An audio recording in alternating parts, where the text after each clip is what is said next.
మీరు చూస్తున్నారు FIR news. తాజా వార్తలు, కీలక అప్డేట్స్ కోసం మా ఛానల్ను సబ్స్క్రైబ్ చేయండి. ఈరోజు వైఎస్ఆర్సీపీ నాయకులు చేసిన నిరసన ర్యాలీలో మాజీ ఎమ్మెల్యే, ఓడిపోయిన ఎమ్మెల్యే, ప్రజలు తిరస్కరించిన ఎమ్మెల్యే, నువ్వు మా ఎమ్మెల్యేగా పనికిరావు అని చెప్పించుకున్న మాజీ ఎమ్మెల్యే ఒక ఆరోపణ చేస్తా ఉన్నాడు. నేనట ఈవీఎం మిషన్లు అంటే మీరు ఓట్లు నొక్కుతారు కదా, ఆ మిషన్లలో ఏదో రకమైన మతలబు చేసి ఏ పార్టీకి నొక్కినా నాకే ఓటు పడేలాగా చేసుకున్నారట. చంద్రబాబు నాయుడు గారు ఎవరికి ఓటేసినా ఆయనకే ఓటు పడేలాగా చేసుకున్నారట. నవ్విపోతారు ఎవరన్నా వింటే. మాజీ ఎమ్మెల్యేకి ఈ మాటలు చెబుతున్న మాజీ ఎమ్మెల్యేకి ఆయనే చెబుతున్నాడు 72,000 ఓట్లు పడ్డాయని. నిజంగా ఏ బటన్ నొక్కినా, మిషన్ లో ఏ బటన్ నొక్కినా నాకే ఓట్లు పడేట్లయితే నీకు 0 ఓట్లు రావాలి కదా, మొత్తం నేనే వేయించుకుంటాను కదా, నీకు 72,000 ఓట్లు ఎట్లా పడా? ఏమైనా బుద్ధుల్ని మాట్లాడతారా? మీరు గెలిస్తే ప్రజలు బ్రహ్మాండంగా ఓటేసినట్టు, మీరు చిత్తుగా ఓడిపోతే ఎదుటి వాళ్ళు గెలిస్తే అది తప్పు ఇది తప్పు, మిషన్లు పనిచేయరు, మిషన్లు నొక్కితే వాళ్ళకు ఓడిపడతాయంటారా? జగన్మోహన్ రెడ్డి గారు ముఖ్యమంత్రి అయినప్పుడు 151 సీట్లు, 151 చోట్ల ఎమ్మెల్యేలుగా గెలిచినప్పుడు అప్పుడు కూడా ఇదే మిషన్లు ఉన్నాయి కదా. ఆ రోజు మాట్లాడలేదే. కూటమి ప్రభుత్వం గెలిచి ఈ రోజు కూటమికి 164 ఎమ్మెల్యేలు ఇచ్చిన ప్రజలని అవమానపరిచేలాగా, ప్రజల ఆలోచనని మీ మీద తిరగబడ్డ విధానాన్ని అవమానపరిచేలాగా, ప్రజల మీద అనుమానాలు ప్రకటించేలాగా మీరు మాట్లాడడం సరికాదు. ఇప్పటికైనా ప్రజలకు క్షమాపణ చెప్పండి. మిమ్మల్ని ఇంట్లో కూర్చోమన్నారు, నన్ను ఎమ్మెల్యే చేశారు, చేసింది ప్రజలు, వాళ్లకు దండం పెట్టండి. ప్రజలు చెప్పిన తీర్పుని శిరస వహించండి తప్ప ప్రజలు ఓట్లేస్తే నాకు పడాల్సింది ఆయనకు పడి, మిషన్లు తప్పు, ఆ తప్పు ఈ తప్పు కాదు. అసలు తప్పంతా నీ దగ్గరే ఉంది, అసలు తప్పంతా మీ ఇంట్లోనే ఉంది. మిషన్లు పాడవడం కాదు, నీ బుర్ర పాడైందన్న విషయాన్ని ఈ సందర్భంగా తెలియజేస్తా ఉన్నాను. మళ్ళీ ఎప్పుడైనా సరే ప్రజలు ఇచ్చిన తీర్పు పట్ల అనాలోచితంగా నోటికొచ్చినట్లు మాట్లాడితే మంచిగా ఉండదని ప్రజలందరి తరపున హెచ్చరిస్తా ఉన్నాను. అమ్మా, ధైర్యంగా ఉండండి. మంచి రోజులు వచ్చినాయి, బ్రహ్మాండంగా ఊరు ప్రశాంతంగా ఉంది, అభివృద్ధి చెందుతా ఉంది.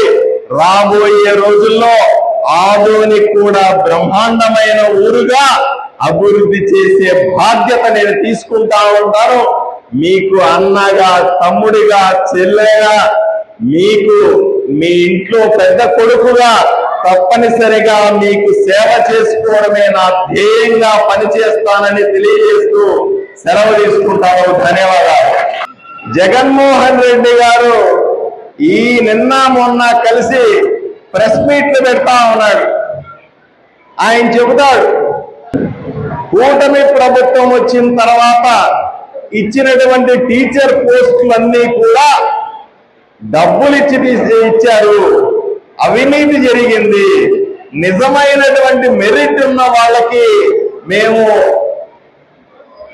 ఉద్యోగాలు ఇవ్వలేదు, మీరు మోసం చేశారు అని చెప్తా ఉన్నాడు. జగన్మోహన్ రెడ్డి గారికి సూటిగా సమాధానం చెప్పాలి. అయ్యా జగన్మోహన్ రెడ్డి గారు, మీరు ముఖ్యమంత్రిగా ఉన్నప్పుడు ప్రతి సంవత్సరము జనవరి 1వ తారీఖున జాబ్ క్యాలెండర్ ఇస్తామని చెప్పి, నిరుద్యోగులకు ఉద్యోగాలు ఇస్తామని చెప్పి 5 సంవత్సరాలు మోసం చేశారు. ఒక్క ఉద్యోగం ఇవ్వలేదు. మరి మేము ఎన్నికల్లో చెప్పిన హామీ ప్రకారంగా అధికారంలోకి రాగానే 15,900 ఉద్యోగాలు టీచర్ పోస్టులు భర్తీ చేసినాం. మీరు ఉద్యోగాలు ఇవ్వకుండా మేము వచ్చి ఉద్యోగాలు ఇస్తే కడుపు మండి మాట్లాడుతున్న మాటలే కాదా ఇవి అని సూటిగా చెప్తా ఉన్నారు. అంతెందుకు, మీరు ఏ రోజైనా సరే నిరుద్యోగుల కష్టాలు కానీ నిరుద్యోగులకున్న బాధలు కానీ వలసపోతున్నటువంటి విద్యార్థుల నుంచి ఏ రోజైనా పట్టించుకున్నారా అని అడుగుతాము.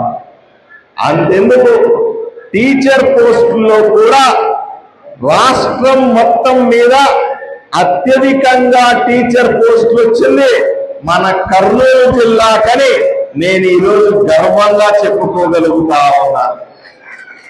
సుమారుగా 1007 మందికి 1007 మందికి టీచర్ పోస్ట్ ఇప్పించుకోగలిగినాం.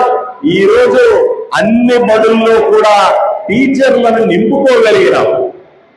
మీరు చెయ్యలేని పని, మీకు చేతగాని పనిని మేము అధికారంలోకి వచ్చి నిరుద్యోగులకు టీచర్ పోస్టులు ఇస్తే దాన్ని వర్జించలేక, దాన్ని భరించలేక ఏదో రకంగా ప్రజలకి అబద్ధాలు చెప్పి ఇట్లా టీచర్ పోస్టులు ఇచ్చారు, అట్లా టీచర్ పోస్టులు ఇచ్చారు, అర్హులైన వాళ్ళకి ఇవ్వలేదు అని నానా రాద్ధాంతం చేస్తా ఉండడం ఎంతవరకు సమంజసమో జగన్మోహన్ రెడ్డి గారు ప్రజలకు సమాధానం చెప్పాల.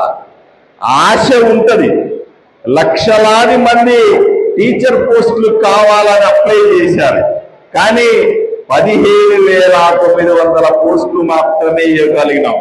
మళ్ళీ ఈ సంవత్సరం టీచర్ పోస్టులు ఇస్తాం, వచ్చే సంవత్సరం కూడా టీచర్ పోస్టులు ఇస్తాం.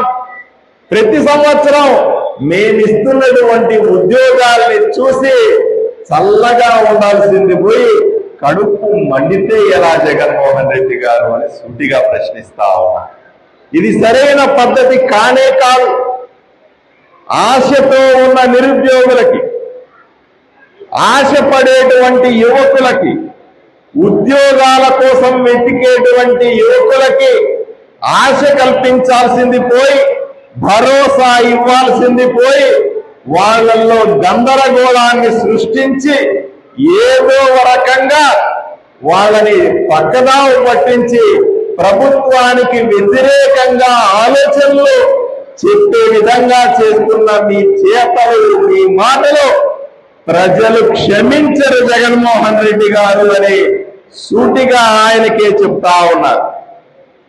ఇక ఆయన చేసిన కుంభకోణాలు, జగన్మోహన్ రెడ్డి గారు స్వతహాగా చేసిన కుంభకోణం మీకందరికీ మళ్ళీ ఒకసారి గుర్తు చేస్తా ఉన్నా. జగన్మోహన్ రెడ్డి గారి మీద నేరం చేశాడని 42 కేసులున్నాయి. 18 నెలలు జైల్లో ఉండి బెయిల్ మీద బయటకు వచ్చిన జగన్మోహన్ రెడ్డి గారు ఈరోజు చాలా మంచి మాటలు మాట్లాడుతా ఉన్నాడు. నాకు ఒక సామెత గుర్తొస్తా ఉంది. 1000 ఎలకలు తిన్నటువంటి పిల్లి కాశీ యాత్రకు పోయిందట. ఎందుకు పోయింది? 1000 ఎలకలను తిన్నటువంటి పిల్లి నన్ను నమ్మండి అని, నేను మంచివాణ్ణి అని చెప్పి కాశీ యాత్రకు పోయిందంట. అలా ఉంది జగన్మోహన్ రెడ్డి గారు చెబుతున్నటువంటి నీతి మాటలు. అధికారంలో ఉన్నంత కాలం, ముఖ్యమంత్రిగా ఉన్నంత కాలం ప్రజలను ఏపుకొని తిని అన్ని రకాల కుంభకోణం చేసి ప్రజలకు రావాల్సిన డబ్బులన్నీ కొట్టేసి ఈరోజు పదవి ఊడిన తర్వాత నంగి మాటలు, మాయ మాటలు చెబితే ప్రజలు అర్థం చేసుకోలేని అమాయకులు కాదు జగన్మోహన్ రెడ్డి గారు అని ఆయనకు చాలా స్పష్టంగా చెప్తా ఉన్నా.